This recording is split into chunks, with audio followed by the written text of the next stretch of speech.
Welcome to 3 minutes. அழகே அழகு சீரியலில் இன்றைக்கி எபிசோடில் என்ன நடந்துச்சுன்னு பார்க்கலாம் வாங்க. அவங்க ரேவதியும் தங்கராஜும் பேசிகிட்டே போகிறாங்க. என்ன ஜோக்குக்காக நீ சிரிச்ச அப்படின்ட்டு அவங்க வந்துட்டு யோசித்து நல்லா ஒரு எறும்பு கதை ஒன்று சொல்கிறாங்க. இதுக்காகவா சிரிச்ச, இதெல்லாம் ஒரு ஜோக்கா, இந்த மாதிரி மொக்க ஜோக்கெல்லாம் உங்கள் அண்ணனால் மட்டும்தான் சொல்ல முடியும் அப்படின்னு சொல்கிறாங்க. ஏங்க இது நல்ல ஜோக்கு தாங்க அப்படின்னா, இப்படி சிரிச்சதுக்கு இந்த ஜோக்கெல்லாம் வர்த்தே இல்லை, இதை மொத்தம் பக்கத்து வீட்டுக்காரங்க கேட்டிருந்தாங்களா கேவலமாக நினச்சிருப்பாங்க அப்படின்றாங்க. ஏங்க இப்படி பண்ணுறீங்க, ஏன் நீங்கள் நடந்தது உங்களுக்கு பிடிக்கலையா, நீங்கள் வேறு எதனா நினச்சி வந்தீங்களா இல்லை அப்படின்னு கேட்குறாங்க. என் அண்ணனுக்கு ப்ரமோஷன் கிடைச்சது உங்களுக்கு பிடிக்கலையா அப்படின்றாங்க. நான் ஏன் அந்த மாதிரி எல்லாம் இது பண்ண போகிறேன், எனக்கு சந்தோஷம்தான், ஆனால் நான் ஒரு விஷயத்த போய் சொல்கிறேன், ஆனால் உங்கள் அப்பா என்னடானா அவனை போய் கொஞ்சிக்கிட்டு இருக்காரு அப்படின்றாங்க.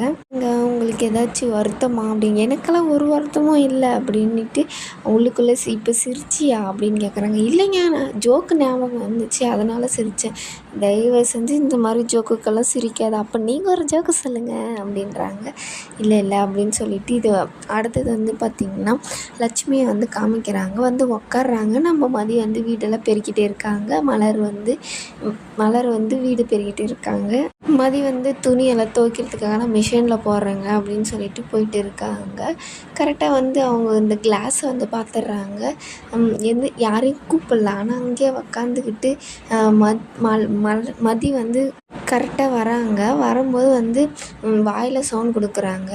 அதுக்கு மதி என்ன உங்களுக்கு ஏதாச்சும் வேணுமா அப்படின்னு சொல்லிட்டு கேட்குறாங்க. இல்லை அப்படின்னு சொல்லிட்டு போயிடுறாங்க அவங்களும். அதுக்கப்புறம் பார்த்திங்கன்னா இன்னொரு டைம் மதி வெளியே வருவாங்க. அப்பயும் வாயில் சவுண்ட் கொடுக்குறாங்க. அவங்க எடுக்கவே இல்லை அந்த கிளாஸை, அவங்க கண்டுக்கவே இல்லை அந்த கிளாஸை. அதுக்கப்புறம் சொல்கிறாங்க, ஒரு புருஷன் காஃபி குடிச்சிக்கிறதுக்கு டீ குடித்த கப்பு கூட எடுத்துன்னு போய் சிங்கில் போட முடியாதா அப்படின்னு அவங்களுக்குள்ளே பேசிகிட்டே இருக்கும்போது கரெக்டாக மாதிரி இன்னொரு டைம் வரும்போது சொல்கிறாங்க, ஒரு புருஷன் காஃபி குடிச்சிக்க கிளாஸை கூட எடுத்து போய் உன்னால் வைக்க முடியாதா அப்படின்றாங்க. அது குடித்தவங்களுக்காக எடுத்துன்னு போய் வைக்க கூட தெரியாதா அப்படின்னு சொல்லிட்டு கேட்குறாங்க. ஒருத்தரும் இது வேலை செஞ்சுட்டே இருக்கணுமா அப்படின்னு கேட்கும்போது, உன்னாலலாம் அதெல்லாம் செய்ய முடியாதா, வேலைக்கு போய் வரேன் ஆம்பளைக்கு இது கூட உன்னால் செய்ய முடியாதா, நான் கூட தான் வேலைக்கு போகிறேன் அப்படின்றாங்க. எது அந்த 20,000 சம்பளத்துக்கு போய் பாடம் எடுத்துகிட்டு வரையே அதுவா அப்படின்றாங்க.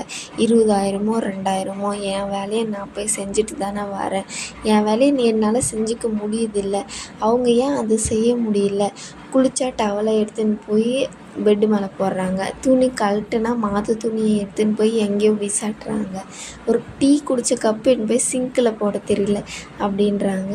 எதுக்கு எடுத்தாலும் இது பேச்சியா, அது நாங்களே பார்த்து வச்ச பொண்ணாக இருந்ததா இந்த மாதிரிலாம் பேசியிருக்குமா, இதை மாப்பிள்ளை சொன்னார் கட்டி வைக்கலான்னு சொல்லிட்டு கட்டி வச்சா இன்னும் ரொம்ப ஆடுற அப்படின்றாங்க. நானே மணமடியில் ஒன்றும் உட்காரல, நீங்களாக தான் எனக்கு அந்த மாதிரி இது பண்ணீங்க அப்படின்னு சொல்கிறாங்க. எதுக்கு எடுத்தாலும் எதிர்த்து பேசுகிறா அப்படின்றாங்க.